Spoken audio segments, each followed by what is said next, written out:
Brinson, and we're thankful to have them with us. And stand up, Miss Brinson, so folks can see. Give her a nice praise the Lord. Big hearty welcome.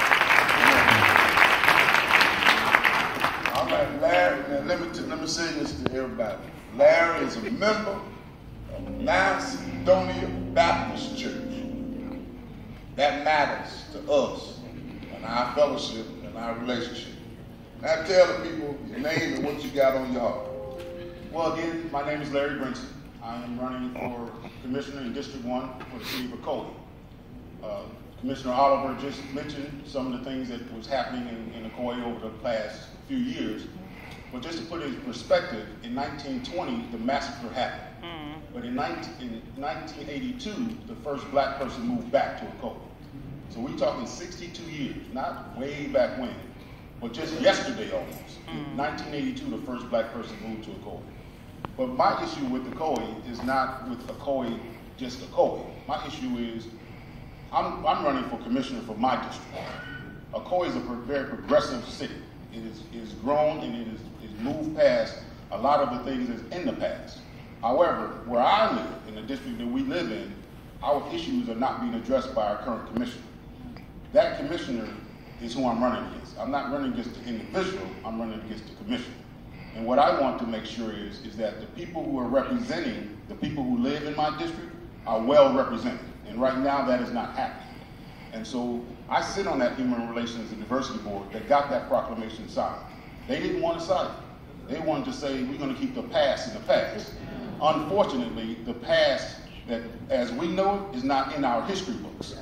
And so what we want to do is make sure that we are well represented. We cannot depend on the undependable to represent us. And so when someone told me that I'm just running for office because we need another black commissioner, or do I think another black commissioner would make it more diversified, that is not my issue. My issue is I'm running because I want my issues represented, regardless of race, color, creed, ethnic background, sexual orientation, or otherwise. And so what I'm doing is I'm running and I'm asking you for your help, your support to help us, help Commissioner Oliver, to help us help Ocoee to continue down the path of progress. So the blight that was on the past of Ocoee is no longer there. And this will take a little while, but together with your help and your assistance, your vote, we can do it. All right, now y'all give them nice praise to the Lord. Now let me help you out here. Give me an idea of what District 1 looks like. That's a very good question. District 1 is the northwest side of Ocoee.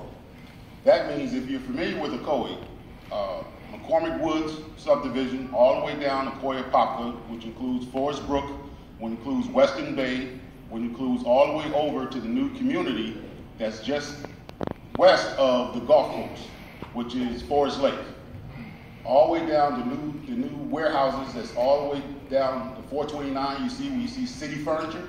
That's all District 1. There's a lot of empty space in District 1. That empty space is already been earmarked for a lot of buildings. One of my main issues with the city of Ocoee right now is that they're putting in buildings that have homes coming out of the ground, warehouses coming out of the ground, but the one thing they're not doing is improving the infrastructure. The infrastructure currently cannot handle what we currently have, and yet we are slated to have 2,000 more homes already coming out of the ground. That's on top of what's coming out of the ground. Ocoee right now has about 40,000 residents. It is scheduled and believed and projected that we will go up to 75,000, but they're not addressing the infrastructure. So if I can see the traffic light, but it takes me 11 minutes to go a half a mile to get to that traffic light, that's problematic. But yet we're still building and building and building.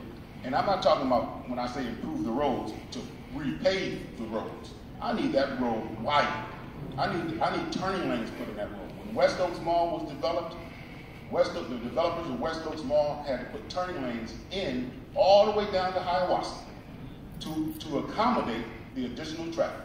In Ocoee, we're not addressing that issue properly. We are, in the community I live in, we are the premier subdivision in all of Ocoee. And yet right outside my community, I'm maneuvering around potholes. it takes me 11 minutes to get to a traffic light right outside of my community. But if I'm paying some of the most property taxes in all of Ocoee, why is that an issue for me? We need to make sure that we got someone in office who will address our needs. And I believe that someone is me.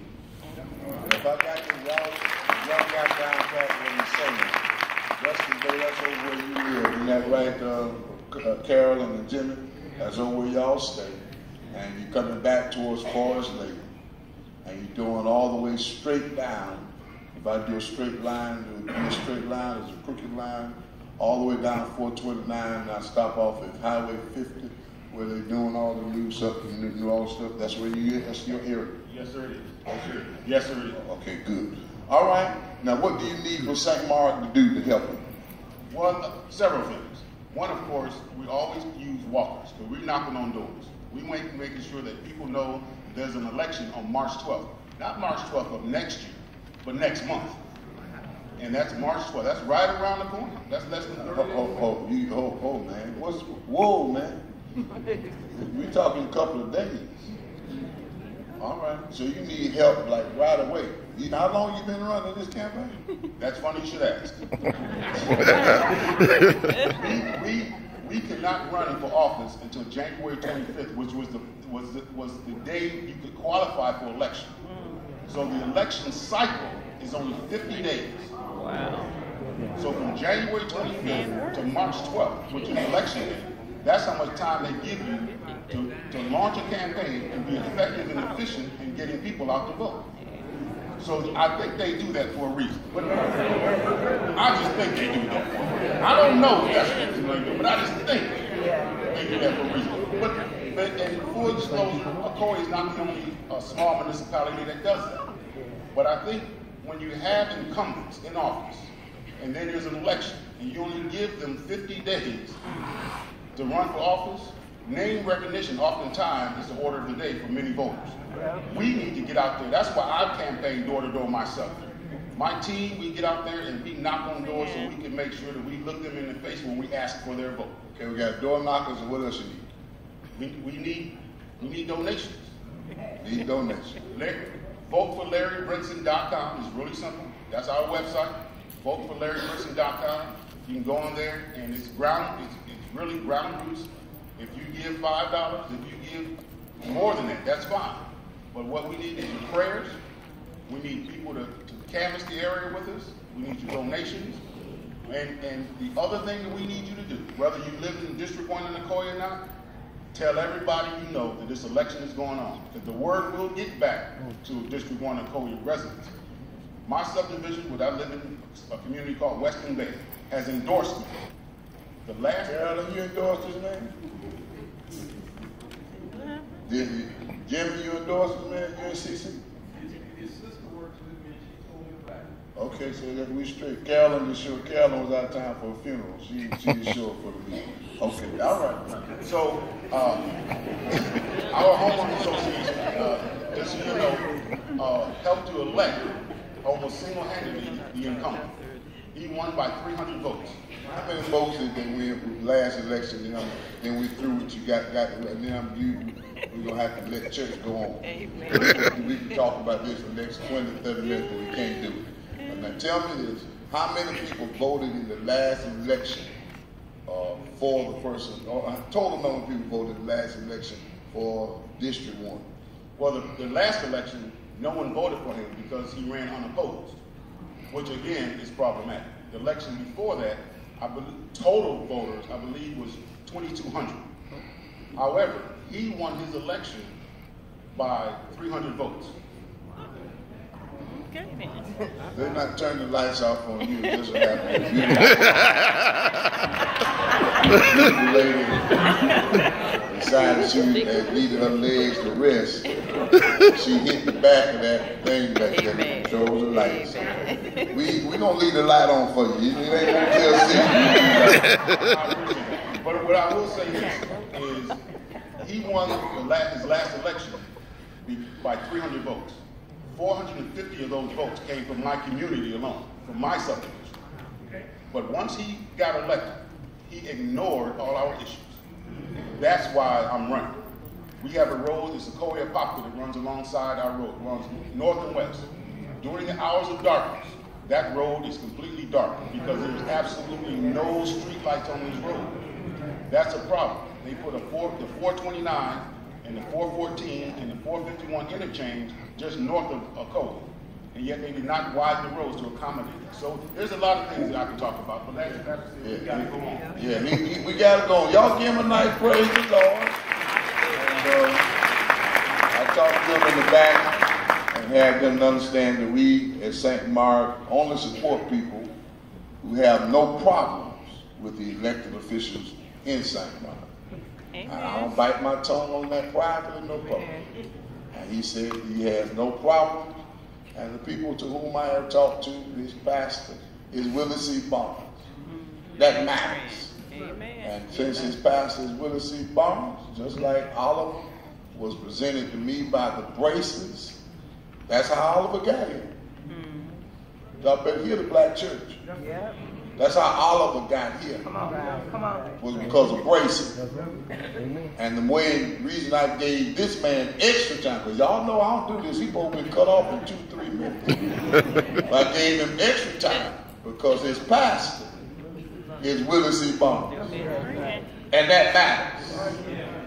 So when we start talking about how we're going to vote, find out how if the person go to church. Find out if they're tithing. Find out can they follow pastoral leadership.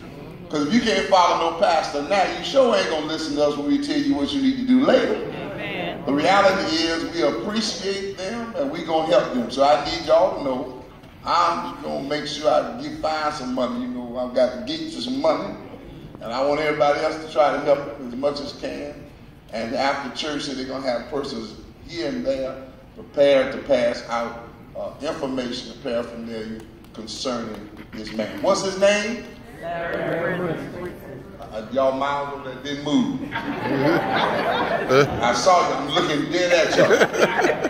The man's name is Larry Brinson. Okay, now let me see. 1, 2, 3. What's the man's name? Larry Brinson. And he's running for what seat? District 1. District 1 or Commissioner 1 in what city? Okay, y'all got it down there. Y'all give the man a nice praise the Lord. Y'all give him a nice clap. Thank y'all very kindly. If you worship with St. Mark for the very first time, stand. Let me help us speed up a little bit, getting a little bit this done. It's your first time to St. Mark. Everybody been there at least one time? Praise God. Stand on your feet. Hug the person to the left. Hug the